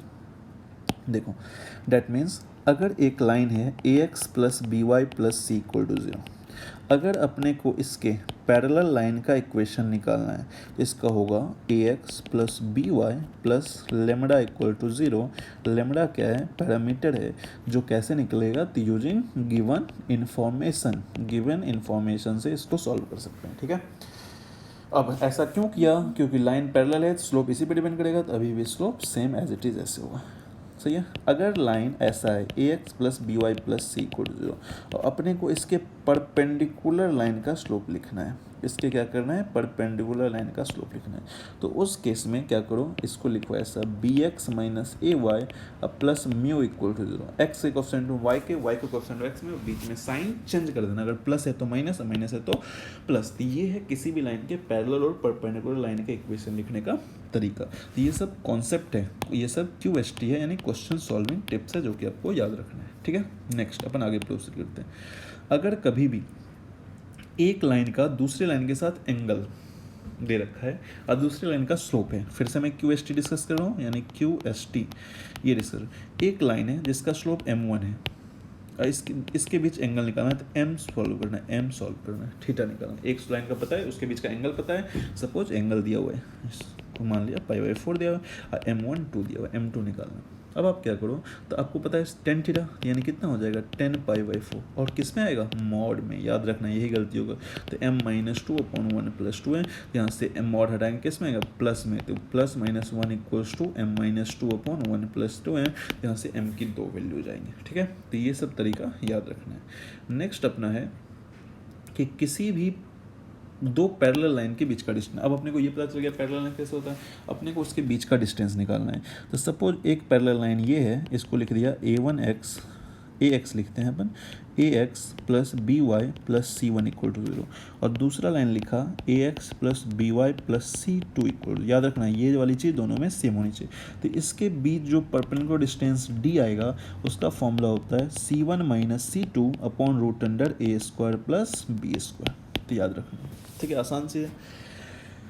लाइन डिस्टेंस बिटवीन पैरेलल, अगर ये दोनों सेम नहीं है तो इसको सेम बनाने की कोशिश करना है अपने को। नेक्स्ट होता है किसी भी पॉइंट से परपेंडिकुलर डिस्टेंस, है ना, ये मान लो पॉइंट है x1 y1, इसका इस line ax plus by plus c equal to 0 से अपने को परपेंडिकुलर डिस्टेंस चाहिए ये PQ, ठीक है। इसका फॉर्मूला क्या होगा, तो इसका फॉर्मूला PQ जो आएगा, अगर इसकी बात करें तो ये PQ आएगा, कितना होता है, mod of ax1 plus by1 plus c upon root under a square plus b square, ठीक है। ये अपने को याद रखना है, कुछ नहीं करना, इस पॉइंट को इसमें रख दो, नीचे root under a square plus b square निकालना। तो ये है था फुट ऑफ, इसको बोलते हैं इसको बोलते हैं परपेंडिकुलर डिस्टेंस, इसको बोलते हैं परपेंडिकुलर डिस्टेंस। नाउ नेक्स्ट अपन प्रोसीड करते हैं आगे। अगला है फुट ऑफ परपेंडिकुलर। अपने को फुट ऑफ परपेंडिकुलर, इसका मैं शॉर्टकट तरीका बताता हूँ। फुट ऑफ परपेंडिकुलर, पहले फॉर्मूला लिख देता हूँ कि डेट मीन्स ये मान लो लाइन है ax plus by plus c equal to 0, और किसी पॉइंट x1 y1 से इस पे फुट ऑफ परपेंडिकुलर xy निकालना है। तो उसका फॉर्मूला क्या होगा, तो सिंपल सा फॉर्मूला होता है x minus x1 upon a, y minus y1 upon b equals to minus ax1 by1 plus c divided by a square plus b square, ठीक है। यहाँ पे याद रखना है कि root A square plus B square नहीं होता है, simple A square plus B square होता है, ठीक है। अब इसका क्वेश्चन सॉल्विंग टिप्स बताता हूँ मैं। देखो, अगर आपको फुट ऑफ परपेंडिकुलर निकालना है, ये देखो ये लाइन पता है a x plus B Y plus c, ठीक है। इस लाइन का ये इसके परपेंडिकुलर है, तो इसका इक्वेशन कितना लिखोगे, B X minus A Y plus lambda equal to 0। ये इस पॉइंट से पास होगा, पास करवा दो, तो इस लाइन का इक्वेशन निकल गया। उसी दोनों का इंटरसेक्शन ही क्या हो जाएगा, फुट ऑफ परपेंडिकुलर, एकदम आसान है। तो ये QST था, ठीक है, तो याद रखना है। नाउ नेक्स्ट अपन आगे बढ़ते हैं। इमेज क्या होता है, तो ये बताओ, इमेज की अगर बात करूँ मैं, तो इमेज क्या होगा, इसी का यही जितना डिस्टेंस, अगर ये मिरर की तरह काम करता है, जितना डिस्टेंस उतना डिस्टेंस ही है, तो मैं बोलूँ ये P डैश और इसका ये मिड पॉइंट होगा, तो इसको क्या करो, दोगुना कर दो। तो यहाँ फॉर्मूला आ गया x minus x1 by A, y minus y1 by B equals to minus 2 times ax1 plus by1 plus c divided by a square plus b square. फिर इसका भी अगर QST है तो वही है, आप इन दोनों को सॉल्व करो, ये पॉइंट आ जाएगा, इसको मान लो अल्फा कॉमा बीटा और इनका मिड पॉइंट ये होगा, तो वहाँ से वो वाला फॉर्मूला आ जाएगा। तो ये सब टिप्स है कि अगर फॉर्मूला भूल जाओ तो इस तरीके से आप क्वेश्चन अटेम्प्ट कर सकते हो। ऐसा नहीं कि फॉर्मूला याद नहीं है तो कंप्लीट छूट ही जाएगा, ऐसा बिल्कुल नहीं है, ठीक है। नेक्स्ट मैं बात करता हूँ एरिया ऑफ पैरेललोग्राम। अगर आपको पैरेललोग्राम दिया हुआ तो एरिया कैसे निकालेंगे, मैं लिख रहा हूँ यहाँ पे एरिया ऑफ पैरेललोग्राम, ठीक है।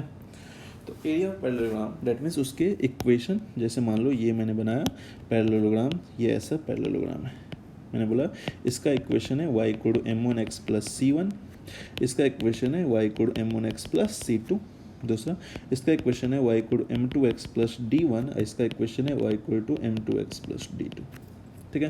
तो इसका जो एरिया होता है वो होता है C1 minus C2 into D1 minus D2 upon mod of M1 minus M2, या पूरा का मॉड लगा दो, ठीक है। ये फॉर्मूला याद रखना है ना।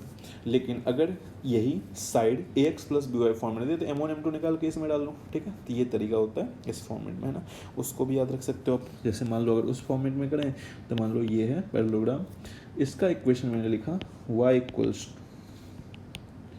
सपोज इसका इक्वेशन है a1x plus b1y plus c1 equal to 0, इसका इक्वेशन है a2x प्लस b2y, ये जेईई मेंस में आए हुए हैं। इसका इक्वेशन है ये a1 ही होगा क्योंकि पैरेलल है, ये है a2x plus b2y plus d1 equal to 0, हाँ ये है a2x plus d2y, ax plus b2y plus d2 equal to 0। अब यहाँ या तो इसको इसमें y equal to m x plus c में कन्वर्ट करके कर लो, या यहाँ भी डायरेक्ट फॉर्मूला लगाना लिख सकते हो C1 minus C2 D1 minus D2 upon A1 A2 B1 B2, ये वाला लगा लो तो भी आंसर आ जाएगा। इसका एक बहुत जगह फॉर्मूला लिखा हो, देखो ये होता है P1 P2 by sine theta, ये भी होता है। P1 क्या होता है, P1 P2 दोनों पैरेलल लाइन के बीच का परपेंडिकुलर डिस्टेंस होता है, और साइन थीटा दो एडजेसेंट लाइन के बीच का एंगल होता है। तो यहीं से ये वाला फॉर्मूला डिराइव हुआ था। तो ये तीसरा कॉन्सेप्ट आपको मैंने बता दिया, ठीक है। तो ये था एरिया ऑफ पैरेललोग्राम का कॉन्सेप्ट। फिर है रिफ्लेक्शन एंड इमेज, रिफ्लेक्शन का कॉन्सेप्ट। अगर मैं बात करूँ कॉन्सेप्ट ऑफ रिफ्लेक्शन, जितना मैं डिस्कस कर रहा हूँ इसी से सारे क्वेश्चन सॉल्व हो जाते हैं, ठीक है। कॉन्सेप्ट ऑफ रिफ्लेक्शन ये क्या है, कॉन्सेप्ट ऑफ रिफ्लेक्शन क्या है, तो देखो इसमें क्या होता है, आपको इंसिडेंट एंगल, इंसिडेंट रे और रिफ्लेक्टेड रे का इक्वेशन पूछता है। अब आप बताओ, अगर मान लो ये एक मिरर है, ठीक है, मैंने बोला ये मिरर है, ये मिरर है, और इसका इक्वेशन है ax plus B Y plus सी इक्वल। अगर कोई यहाँ पॉइंट P है x1 y1, यहाँ से एक इंसिडेंट रे आया, ये रिफ्लेक्ट होके यहाँ गुजर गया और ये पॉइंट दे दिया x2 y2, सही है। पूछा गया find equation of reflected ray, ये सब QST है। Find equation of reflected ray कैसे निकालेंगे, देखो सिंपल तरीका बताता हूँ। ये एंगल अगर इस पर परपेंडिकुलर है तो ये एंगल बराबर होगा, सिमिलरली ये एंगल और ये एंगल बराबर होगा। नाउ अगर आप इसमें इसका इमेज लोगे, ये P dash image of P, तो ये हमेशा रिफ्लेक्टेड रे पे ही लाई करता है। बताओ ये पॉइंट पता है, ये लाइन पता था, तो इसका इमेज निकाल, ये पॉइंट पता है, ये पर क्या रिफ्लेक्टेड रे का इक्वेशन आता है। सिमिलरली इंसिडेंट रे में भी आंसर निकाल सकते हो। तो ये कॉन्सेप्ट याद रखना है, ठीक है, आसान है। नेक्स्ट अपन बढ़ते हैं आगे, दो कॉन्सेप्ट और बताता हूँ, तगड़ा कॉन्सेप्ट, ठीक है, काफ़ी तगड़ा कॉन्सेप्ट, QST है ना, तगड़ा कॉन्सेप्ट, तगड़ा कॉन्सेप्ट, काफ़ी तगड़ा कॉन्सेप्ट है ना, इससे एडवांस के क्वेश्चन सॉल्व होते हैं। क्या है ये, देखो किसी ट्रेंगल में, किसी भी ट्रेंगल में ABC, मैंने बोला ये इसका परपेंडिकुलर बाइसेक्टर है, परपेंडिकुलर बाइसेक्टर, ठीक है। अगर परपेंडिकुलर बाइसेक्टर है ना, ये इसका परपेंडिकुलर बाइसेक्टर है, ये इसका परपेंडिकुलर बाइसेक्टर, ये है परपेंडिकुलर बाइसेक्टर, ठीक है। तो ये मान लो x1 y1, ठीक है। तो याद रखना, अगर किसी वर्टेक्स का किसी साइड में परपेंडिकुलर बाइसेक्टर की अगर इमेज लेते हैं तो वो उसका अपोजिट वर्टेक्स होता है, ठीक है, याद रखना है। सिमिलरली इसका इमेज लेंगे तो ये हो जाएगा। लेकिन अगर इसी ट्रेंगल ABC में ये A है, ये B है, ये C है, अगर ये एंगल बाइसेक्टर, ये A/2 और ये A/2 है, ये है क्या है, एंगल बाइसेक्टर। इस केस में अगर A का इमेज लेंगे तो ये हमेशा अपोजिट साइड पे लाई करेगा, ठीक है। तो ये दो इंपॉर्टेंट कॉन्सेप्ट अपने को याद रखना है ना, बहुत काफ़ी इंपॉर्टेंट है। इस पे क्वेश्चन एडवांस के में आए हुए हैं, है ना। नेक्स्ट कुछ क्वेश्चंस करते हैं, बहुत देर कॉन्सेप्ट पर है, क्वेश्चन करते हैं। क्वेश्चन है find the equation of line which is at a distance 3 unit from origin and perpendicular distance from origin to the line makes angle of 30 degree with positive। कौन सा है, नॉर्मल फॉर्म ऑफ लाइन है, इस line का जिसका ये angle कितना है, ये जो है 3 है, एंड और make perpendicular distance from origin to make 30 degree with positive direction of X axis, और ये एंगल कितना है 30। क्या लगाएंगे, x cos alpha plus y sin alpha equals to p। Answer, आसान सा क्वेश्चन था। नेक्स्ट है find the distance of from इतना मेजर्ड पैरेलल। हाँ ये काफ़ी फिर से तगड़ा क्वेश्चन है, इसको करने के दो तरीके बताऊंगा आपको, है ना। देखो क्या होता है इसमें, क्या है, देखो इसमें लिखा हुआ है find the distance of line from इतना, find the distance of point from 2,1 measured parallel, यानी ये एक लाइन है, ये लाइन मैंने बोल दिया 2x minus Y plus 3 equal to, इसका 2,1 से डिस्टेंस है जो कि इसके पैरेलल है, किसके पैरेलल, इस लाइन के पैरेलल, और ये लाइन कितना है x plus Y equal to, ठीक है। इसके दो तरीके बताता हूँ मैं, या तो क्या करो, इस लाइन के पैरेलल इस लाइन से गुजरने वाली लाइन का इक्वेशन निकालो और दोनों को सॉल्व कर दो आंसर, और दोनों के बीच का डिस्टेंस निकाल दो, ठीक है, सही है। अगर मेथड फर्स्ट की बात करूँ, मेथड फर्स्ट की बात कर रहा हूँ, तो आप क्या करो, इसके पैरेलल बोला है तो इसका लाइन का इक्वेशन कितना होगा, x plus Y plus lambda equal to 0, किस पॉइंट्स पास करेगा 2,1, ये लेमडा वैल्यू कितनी आ गई -3, लाइन कितना आ गया x प्लस -3 इक्वल टू। अब इनको सॉल्व कर दो, तो यानी x plus Y equals to 3 और 2x minus Y equals to -3, ये कितना हो गया 3x equals to 0, x equal to कितना 0, x की 0 तो y की वैल्यू कितनी 3, यानी ये पॉइंट कितना आ गया 0,3। तो दोनों के बीच का डिस्टेंस अगर निकालेंगे तो कितना आ गया, ये आ गया 4, ये आ गया 4, यानी कितना 2√2, सही है। ये काम बन गया फर्स्ट मेथड। अब मैं सेकेंड मेथड की बात करता हूँ, ये फर्स्ट मेथड नोट करना, काफ़ी अच्छा, हर जेईई मेंस में आया हुआ क्वेश्चन है।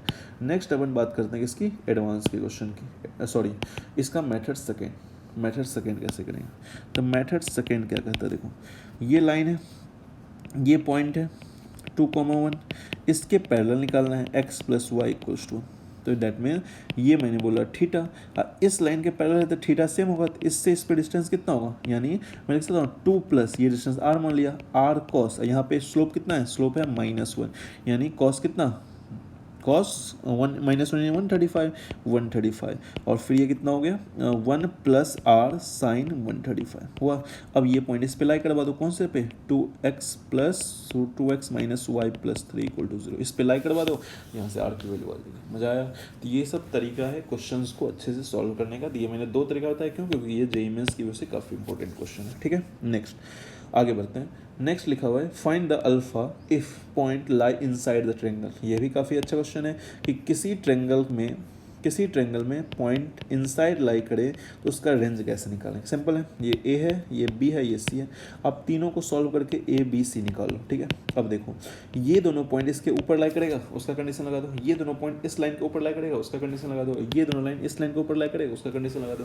तीनों का इंटरसेक्शन निकालो तो आपका अल्फा का वैल्यू आ जाएगा। सही है, आसान है। Next, the angle between two line passing through इतना इज 45, द स्लोप ऑफ, अभी मैंने ऊपर डिस्कस किया कि angle between two line passing through इतना is 45 if the slope of one line, slope angle दिया हुआ है, एक स्लोप दिया हुआ है, यानी क्या लिखेंगे 1045 equals to m minus 2 upon 1 plus 2 है, मोड लगा के प्लस माइनस से ओपन करेंगे। ठीक है, नेक्स्ट अगला कॉन्सेप्ट है, फिर से कंकरेंट लाइंस का कॉन्सेप्ट है, वो डिस्कस करते हैं। कॉन्सेप्ट कंकरेंट लाइंस क्या होता है इसके बारे में डिस्कस करते हैं। देखो कंकरेंट लाइन क्या होता है, अगर मैं बात करूं कंकरेंट लाइंस मतलब if 2 or more than 2 or 3 or more than 3 lines passing through a same point, then lines are called concurrent line। एक लाइन, दो लाइन और तीन लाइन, यानी L1 equal to 0, L2 equal to 0, L3 equal to 0, all are passing through same point, then all are called concurrent line. इसको कैसे solve करेंगे, देखो अगर कंकरेंट लाइन है तो किसी दो को सॉल्व कर दो, अगर उसका इंटरसेक्शन पॉइंट तीसरे को सेटिस्फाई कर दे तो क्या होगा, कंकरेंट लाइन होगा। सही है, ये बेसिक कॉन्सेप्ट में होता है। अगर इसको मैथमेटिकली करो तो ऐसे लिख लो a1x plus b1y plus c1 equal to 0, इसको लिख लिया a2x plus b2y plus c2 equal to 0, तीसरे को लिख लिया a3x plus b3y plus c3 equal to 0। अगर ये कॉन्करेंट है, ये तीनों अगर कॉन्करेंट लाइंस होगा तो कंडीशन होता है a1 a2 a3 b1 b2 b3 c1 c2 c3 क्या होगा 0। ये कोई जादू नहीं है, ये इन्हीं दोनों को सॉल्व करके जब इसमें सेटिस्फाई करोगे तो ऐसे डिटर्मिनेंट का एक्सप्रेशन आता है। ठीक है, तीसरा देखो find the value of lambda if lines are concurrent. Simple formula लगाओ 3 8 2 -4 -11 -3 -13 -33 और लेमडा, इसको सॉल्व करें, या फिर इन दोनों को सॉल्व करके जो एक्स वाई का वैल्यू आएगी इसमें डाल दो। मेथड टू में यही करो, इन दोनों लाइन को सॉल्व कर दो, जो एक्स वाई आएगा उसमें सेटिस्फाई कर दो, लेमडा की वैल्यू आ जाएगी। ठीक है, नहीं अभी जो ऊपर पढ़ाया था find the distance between parallel line, दोनों के बीच पैरेलल लाइन। एक लाइन है अपने पास, एक लाइन क्या है 3x minus 4y plus 9 equal to 0, और दूसरा लाइन है 6x माइनस 8y। देखो अब यहाँ पे क्या किया, ये दोनों चीज़ सेम नहीं है, सेम बना सकते हैं बिल्कुल, 3x minus 4y minus 15/2 equal to 0। अब दोनों का सेम है, डिस्टेंस क्या होगा दोनों का, c1 minus c2 9 plus 15/2 upon root under 3 square plus 4 square, यही अपना आंसर होगा। ये दोनों के पैरेलल के बीच का डिस्टेंस। नो नेक्स्ट, अब फिर से ट्रेंगल सर्कमसेंट ऑर्थोसेंटर। अब स्पेशल पॉइंट, ट्रेंगल के अंदर स्पेशल पॉइंट का कॉन्सेप्ट है वो डिस्कस कर लेते हैं, है ना। ट्रेंगल के इनसाइड में स्पेशल पॉइंट का कॉन्सेप्ट डिस्कस करते हैं अपन कैसे होता है। ठीक है, फिर अपन फैमिली ऑफ लाइन। ठीक है, तो ये क्या होता है, देखो इसमें क्या करते हैं, स्पेशल पॉइंट में क्या क्या आता है, एक होता है सर्कमसेंटर, फिर होता है सेंट्रॉइड, फिर होता है इन सेंटर, फिर होता है ऑर्थो सेंटर, फिर होता है एक्स सेंटर। ये तो नाम सुना ही होगा। ठीक है, सही है। सब ट्रेंगल में, अगर मैं आपको एक जेईई में बहुत पुराने क्वेश्चन आया था, कौन से ऐसे पॉइंट है जो हमेशा ट्रेंगल के इनसाइड होते हैं, सेंट्रॉइड और इन सेंटर हमेशा ट्रेंगल के इनसाइड होते हैं, याद रखना है। Centroid and in centre always lies inside the triangle. ये फर्स्ट पॉइंट में, फर्स्ट स्टेटमेंट मैंने दिया। ठीक है, देखो ये ट्रेंगल है, अगर ये पॉइंट दिया हुआ है x1 कॉमा y1, बी दिया हुआ है x2 कॉमा y2 और सी दिया हुआ है x3 कॉमा y3, तो सेंट्रॉइड को G से डिनोट करते हैं, सरकम सेंटर को C और O से डिनोट करते हैं, इन सेंटर को I से, ऑर्थो सेंटर को H को, एक्स सेंटर को I1 I2 एंड I3 से डिनोट करते हैं। ठीक है, देखो सेंट्रॉइड क्या होता है, सेंट्रॉइड होता है x1 plus x2 plus x3/3, ये y1 plus y2 plus y3/3। ठीक है, आसान है। सरकम सेंटर निकालने के लिए अब क्या करो, इस पॉइंट का इससे डिस्टेंस, जैसे मान लो सरकम सेंटर निकालना है तो ये मान लो O है, ये A है, ये B है, ये C है, आप OA equals to OB equals to OC कर लो। ये हो सरकम सेंटर को और बोलते हैं परपेंडिकुलर बाइसेक्टर का इंटरसेक्शन। सरकम सेंटर क्या होता है, परपेंडिकुलर बाइसेक्टर का इंटरसेक्शन। सेंट्रॉइड क्या होता है, मीडियन का इंटरसेक्शन, नहीं पता लिख लेना। इन सेंटर क्या होता है, एंगल बाइसेक्टर का इक्वेशन, एंगल बाइसेक्टर का इक्वेशन। ऑर्थो सेंटर क्या होता है, एल्टीट्यूड का इंटरसेक्शन। और एक्स सेंटर क्या होता है, एक का ट्रेंगल में एक का इंटरनल बाइसेक्टर, दो का एक्सटर्नल बाइसेक्टर का इंटरसेक्शन I1 क्या होता है। ठीक है, ये तरीका है। अब आपको लाइन वाइन निकालने आता है तो ऑर्थो सेंटर से निकाल के काम कर सकते हो, तो ये बेसिक चीज़। अब बताता हूँ कुछ और महत्वपूर्ण बातें, इंपॉर्टेंट बातें।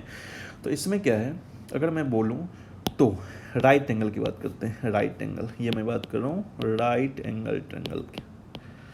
तो राइट एंगल ट्रायंगल में ऑर्थो सेंटर जहाँ ऐसे वर्टिसेस पे होता है जहाँ 90 डिग्री बनता है, और सरकम सेंटर जो होता है वो हाइपोटेनियस का मिड पॉइंट होता है। नोट डाउन, इंपॉर्टेंट, सही है। फिर अगर मैं आइसोसेलेस ट्रायंगल की बात करूँ, इक्विलेटरल की बात करते हैं, पहले इक्विलेटरल की बात करते हैं, यानी ये और ये दोनों। इक्विलेटरल ट्रायंगल में all 4 points are same, all 4 points are same. Circumcentre, centroids, इस orthocentre, incentre all lies at same point. सही है। नेक्स्ट बात करते हैं आइसोसेलेस ट्रायंगल में। आइसोसेलेस ट्रायंगल में ये चारों के चारों कोलिनियर होते हैं। सही है, याद रहेगा, चारों के चारों क्या होते हैं, कोलिनियर होते हैं। नेक्स्ट फिर बात करते हैं, अभी मैंने बोला था कि सेंट्रॉइड और इन सेंटर सभी ट्रायंगल में इनसाइड होते हैं। ऑब्ट्यूज एंगल में सरकम सेंटर, ऑर्थो सेंटर आउटसाइड होता है। सही है, याद रहेगा। राइट एंगल ट्रायंगल में ऑर्थो सेंटर उस वर्टेक्स पे होता है जहाँ 90 डिग्री बनता है, और सरकम सेंटर वहाँ पे होता है जहाँ पे हाइपोटेनस का मिड पॉइंट होता है। तो ये सारी बातें याद रखनी है। नेक्स्ट अगला कॉन्सेप्ट में मूव करते हैं। एक और बताता हूँ, एक और इम्पोर्टेंट कॉन्सेप्ट बताता हूँ, है ना, इसी में कि याद रखने का तरीका बताता हूँ। मैंने यहाँ लिखा HGO, ठीक है, याद रखना। Centroid line joining orthocentre and circumcentre divides in 2:1। ठीक है, यानी HG is to GO equals to 2:1। ये HGO लिख के मैंने कॉन्सेप्ट बता दिया, बता आप समझ रहे हो क्या, है ना, याद रखने का तरीका। नाउ मूव करते हैं अपन next concept, family of lines. अगला कॉन्सेप्ट है family of lines. Sorry, family of lines क्या होता है, देखो दैट मीन्स एक पॉइंट दिया हुआ है, तो एक पॉइंट से इनफाइनाइट लाइन पास होगा, तो ये सारा क्या क्या लगेगा, फैमिली ऑफ लाइन। अगर y इंटरसेप्ट 2 दिया हुआ है तो ऐसे लाइन बहुत सारे होंगे, तो ये नहीं क्या होगा, फैमिली ऑफ लाइंस होगा। तो फैमिली ऑफ लाइंस यही होता है, on a given on a set of lines which follow certain same characteristic, है ना। तो अब देखो, अगर मैं बात करूँ कि equation of family of lines passing through intersection of L1 equal to 0 and L2 equal to 0। मैं फिर से बोल रहा हूँ, equation of family of line passing through intersection of L1 equal to 0 and L3 equal to 0, है ना। तो इससे बहुत सारे लाइन पास होंगे, बहुत सारे लाइन पास होंगे, तो उसका इक्वेशन होता है L1 plus lambda L2 equal to 0। Lambda एक पैरामीटर है, और वहाँ से जो गिवन कंडीशन होगा वहाँ से आप लेमडा निकाल सकते हो। ठीक है, अब इस कॉन्सेप्ट में मैं एक जेई का क्वेश्चन डिस्कस करना चाहता हूँ, है ना। सही है, ध्यान दो, बहुत बड़ा है, रिसेंट 2019 में भी आए हुए हैं और पहले भी आए हुए हैं, कि let AX plus BY plus C equal to 0 represents family of lines and 3A plus 4B plus 5C equal to 0, then family of lines passing through a fixed point, find coordinate of that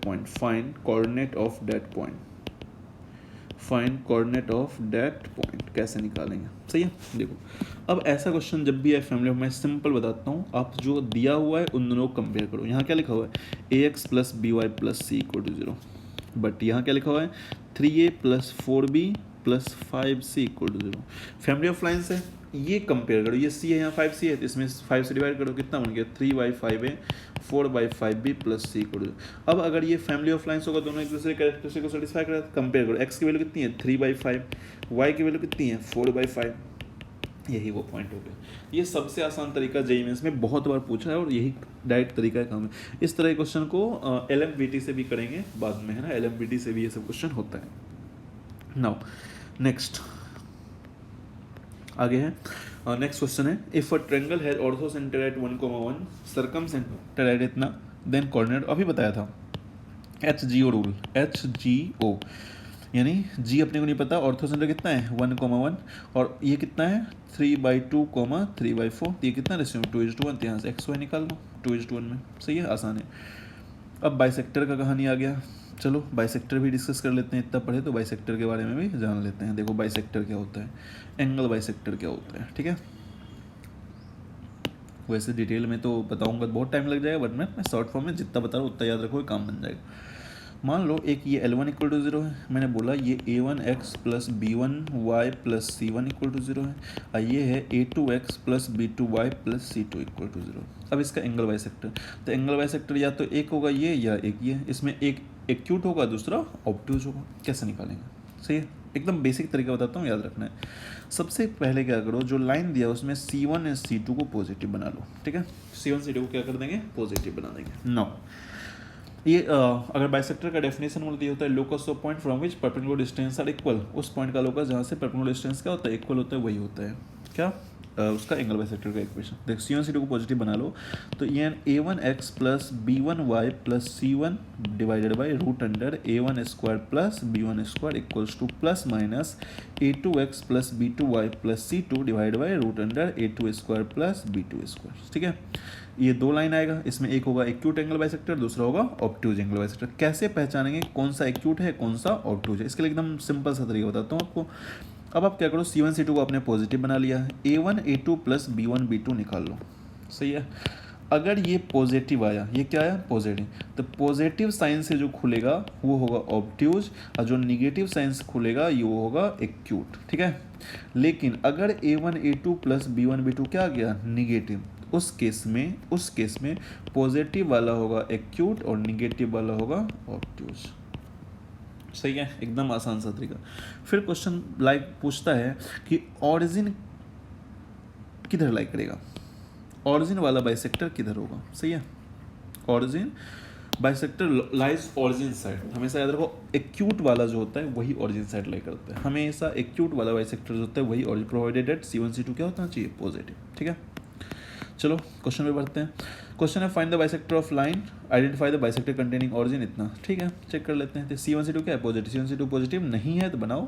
तो पहला line कितना है 3x minus 4y plus 7 positive है, दूसरा line कितना हो जाएगा minus 12x minus 5y plus 2, मैंने C1 C2 क्या बना दिया पॉजिटिव। अब निकालो आप A1 A2 plus B1 B2 कितना आ गया, देखो माइनस 36 और माइनस 20, यानी ये निगेटिव आ गया। अगर निगेटिव आ गया तो पॉजिटिव साइन से जो खुलेगा, पॉजिटिव साइन खुलने का मतलब क्या है कि that means 3x minus 4y plus 7 divide by root under 3 square plus 4 square equals to positive sign, यानी minus 12x minus 5y plus 2 divide by 12 square plus 5 square, ये होगा एक्यूट और यही होगा ऑरिजिन साइड लाई करने वाला, दूसरा ऑब्ट्यूज और जो ऑरिजिन साइड लाई नहीं करेगा। नेक्स्ट क्वेश्चन काफ़ी इंपॉर्टेंट क्वेश्चन है, ये लिखा हुआ है number of point having both coordinate और integer then lie in the interior. ये जेईई मेंस 2015 का क्वेश्चन है और 2011 में भी आया हुआ है और पहले भी JIIT में 2002 या 2003 में भी आया हुआ है। तो ये क्वेश्चन को कैसे, वहाँ पे 0.21 दिया हुआ है, देखो इसका करने का सिंपल तरीका है, मैंने क्या किया एक लाइन ड्रॉ किया कोऑर्डिनेट एक्सिस और इस पर मैंने आइडेंटिफाई किया कि ये होगा, तो ये पॉइंट कितना है, ये है मान लो 41,0, ये है 0,0 और ये है अपना कितना 0,41। कह रहा है कि इस ट्रेंगल के इनसाइड में कितने पॉइंट लाई करेंगे, क्वेश्चन यही है कि इस ट्रेंगल के इनसाइड में कितने इंटीजर पॉइंट लाई करेंगे, यानी इंटीजर पॉइंट कहाँ शुरू होगा, ये वाला यहाँ से 1.1 1.2 1 ये वाला सारा पॉइंट ऑन नहीं लाई करना चाहिए, सारा पॉइंट होगा, ठीक है। इसका शॉर्टकट बताता हूँ, आप क्या करो इसको एक्सटेंड करके स्क्वायर बना लो, ऊपर ये स्क्वायर थोड़ा ये हो गया 41 मैंने बोला ये ऐसे, मैंने बोला ये ऐसे बना लो, ठीक है। अब बताओ अगर यहाँ से स्टार्ट 1 से यहाँ कितना जाएगा 40, ये कितने 40 पॉइंट होंगे, ये कितना होंगे 40, यानी टोटल इनसाइड में इंटीजर पॉइंट कितना होगा 40 × 40, ठीक है। अब आप बस ये बताओ कि आधा इधर होगा आधा इधर होगा, है ना, सही है। इसमें ये बताओ इस पे कितने पॉइंट होंगे, इस पे 40 पॉइंट होंगे, तो मैंने क्या किया -40 कर दिया, और अब आधा इधर होगा आधा इधर, डिवाइड होगा कितना 2, सॉल्व कर लो आंसर। तो ये सबसे बेस्ट तरीका। फिर से इंटीजर बोला तो ये वाला पॉइंट लेंगे ना, तो यहाँ से स्टार्ट करेंगे, ये लेंगे यहाँ से, तो अब यहाँ 1 से स्टार्ट होगा, यहाँ 40 तक जाएगा, लास्ट में कितना जाएगा 40, इतना टोटल इतने पॉइंट होंगे, उसमें इतने इस पर कितने लाइक करेंगे 40, 1 के कोरस्पॉन्डिंग 40 वैसे लाइक करेंगे। तो अब बस सही है, -40 कर दिया, डिवाइड हो कितना 40, समझ में आया। तो ये कहानी अपना बन जाता है ना। तो ये स्ट्रेट लाइन के मेजर सारे कॉन्सेप्ट मैंने डिस्कस कर दिए। एक और कॉन्सेप्ट होता है लोकस का। लोकस क्या होता है? लोकस मतलब किसी भी गिवन कर्व का इक्वेशन निकालना होता है। तो आप क्या करो, एच को जो दिया हुआ है एच कोमा के लिखो, फिर जो ज्योमेट्रिकल कंडीशन दिया हुआ है वो लिखो। अगर आप कोई parameter, if you are using a parameter then eliminate करो उसको, एंड फिर h को x से और k को y से रिप्लेस कर दो, तो जो आंसर आएगा वही क्या कहलाएगा, लोकस का इक्वेशन कहलाएगा, ठीक है। तो ये था कंप्लीट क्या, स्ट्रेट लाइन का रिवीजन। अब आपको इसमें क्या करना है ना, इसमें को करना है कि सबसे पहले शॉर्ट नोट्स बनाओ, फिर जेईई मेंस और एडवांस के प्रीवियस क्वेश्चन को सॉल्व करो। कोई डाउट आता है आइदर इंस्टाग्राम फेसबुक कहीं पे मैसेज करो, या फिर मैं बहुत जल्द व्हाट्सएप नंबर दूंगा, उस पर मैसेज करो और मैं उसको सॉल्व करूंगा, ठीक है। जल्दी से जल्दी आप इसको लाइक सब्सक्राइब करो और नेक्स्ट सर्कल के लिए